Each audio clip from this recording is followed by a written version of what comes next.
Hi friends, ఈరోజు వీడియోలో మనం 12 వోల్ట్స్ డీసీకి సంబంధించిన సోలార్ ఛార్జ్ కంట్రోల్ అయితే మీకు అన్బాక్సింగ్ అయితే చేసి చూపిస్తాను. ప్రజెంట్ నేను దీన్ని అమెజాన్లో అయితే బుక్ చేయడం జరిగింది. ఇది 30 యాంప్స్ సంబంధించిన ఛార్జ్ కంట్రోలర్ అండి. PWM charge controller. ఆల్రెడీ గతంలో ఇటువంటిది మనం ఒకటి యూజ్ అయితే చేసాం. ఇప్పుడు మనం ఒక డీసీ ఫ్యాన్ అయితే తీసుకున్నాం. దాని కొరకు దీన్ని ప్రజెంట్ అయితే మనం ఇంకొక పీస్ని అయితే కొనుగోలు అయితే చేసాం. అలాగే దీని ప్రైస్ చూసినట్లయితే 327 రూపీస్ అయితే ఉంది ప్రస్తుతం దీని ప్రైస్. సో మనకు బాక్స్ పైన ఈ విధంగా ఉంటుంది. సిస్టమ్ కనెక్షన్ అని ఉంటుంది. సో సోలార్ యొక్క ప్లస్ మైనస్ వైర్స్ని స్టార్టింగ్లో అయితే ఈ 2 పోర్ట్స్కి కనెక్ట్ అయితే చేయాలి. అలాగే సెకండ్ 2 పోర్ట్స్ వచ్చేసి బ్యాటరీకి సంబంధించిన ప్లస్ మైనస్, అలాగే డీసీ అవుట్పుట్కి సంబంధించిన last 2 ports DC output power connection అయితే ఇవ్వాల్సి ఉంటుంది. సో ప్రజెంట్ ఇది 30 యాంప్కి సంబంధించిన ఛార్జ్ కంట్రోలర్. దీనిపైన ఎంఆర్పి ప్రైస్ వచ్చేసి 689 రూపీస్ అయితే ఉంది. మనకు ఆఫర్లో తక్కువ ప్రైస్ అయితే పడింది. ఒకవేళ ఇంట్రెస్ట్ ఉన్న వాళ్ళు వీటి యొక్క లింక్స్ అయితే కింద డిస్క్రిప్షన్లో ప్రొవైడ్ చేస్తాను, పర్చేస్ అయితే చేయవచ్చండి. దీంట్లో మనకు 10 యాంప్ నుంచి అయితే ఉంటాయి. 10 యాంప్, 20 యాంప్, 30 యాంప్ ఆ విధంగా ఉంటాయి. మీరు ఇన్స్టలేషన్ చేసే సోలార్ యొక్క అవుట్పుట్ వాట్స్ని బట్టి దీన్ని అయితే మనం తీసుకోవాల్సి ఉంటుంది. సో ఇది ఈ విధంగా ఉంటుంది. MCU కంట్రోలర్, అలాగే బిల్ట్-ఇన్ టైమరు, అలాగే సెట్ వోల్టేజ్, ఫుల్ ప్రొటెక్ట్ అని ఉంది.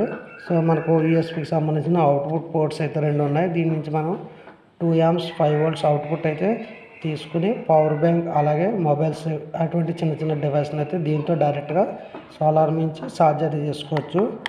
సో ఇండికేటర్ బటన్స్ అయితే 3 అయితే ఉన్నాయి.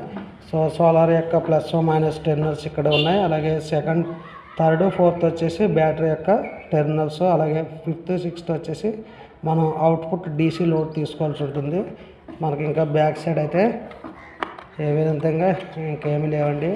అలాగే మనకి పైన వచ్చేసి సోలార్ ఛార్జ్ కంట్రోల్ PWM అని ఉంది.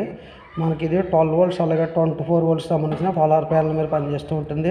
రేటెడ్ కరెంటు మనం ఇక్కడ 30 యాంప్స్ వరకు దీనికైతే ఇన్పుట్ కరెంట్ అయితే ఇచ్చుకోవచ్చండి. మ్యాక్సిమం సోలార్ ప్యానల్ యొక్క వోల్టేజ్ 50 వోల్ట్స్ వరకు సపోర్ట్ అయితే చేస్తుంది.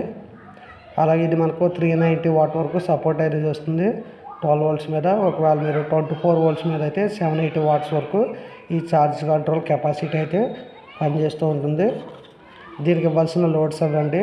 ఒకసారి దీనికి ప్లస్ మైనస్ బ్యాటరీ పవర్ని ఇచ్చి చెక్ చేసి చూద్దామండి. దీని యొక్క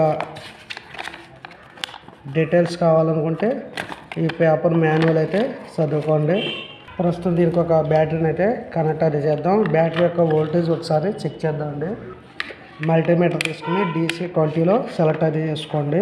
టిప్స్ అయితే ప్లస్ మైనస్ 2 విధంగా కనెక్ట్ అది చేసుకోండి. సో ప్లస్ వైర్ వచ్చేసి బ్యాటరీ యొక్క ప్లస్కి కనెక్ట్ అది చేయాలి.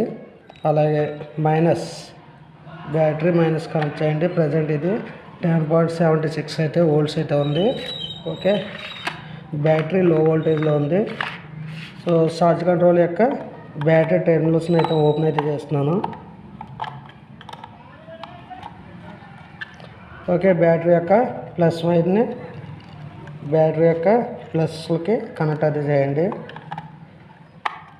మీరు రివర్స్లో కనెక్ట్ చేసినట్లయితే ఛార్జ్ కంట్రోల్ అనేది పాడైపోతుంది. అది మాత్రం మీరు చూసుకుని కనెక్ట్ అయితే చేయాలి.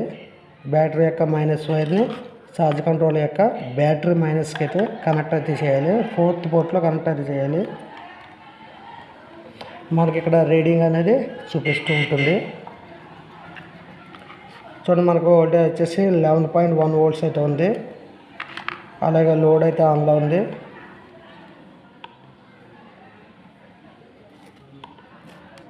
మనకి ఇది B1 బ్యాటరీ మేనేజ్మెంట్ మీద పనిచేస్తుంది.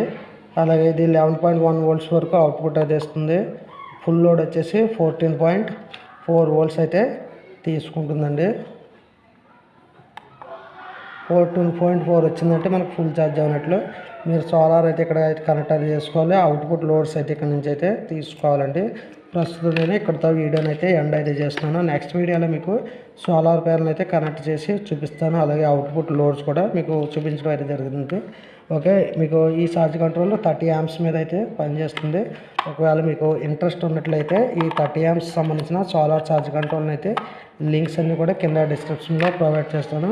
లింక్స్ని యూజ్ చేసి కంట్రోల్ని అయితే మీరు పర్చేస్ అయితే చేయవచ్చండి. ఓకే ఫ్రెండ్స్, నెక్స్ట్ వీడియోలో వెళ్తాం. Thank you, bye.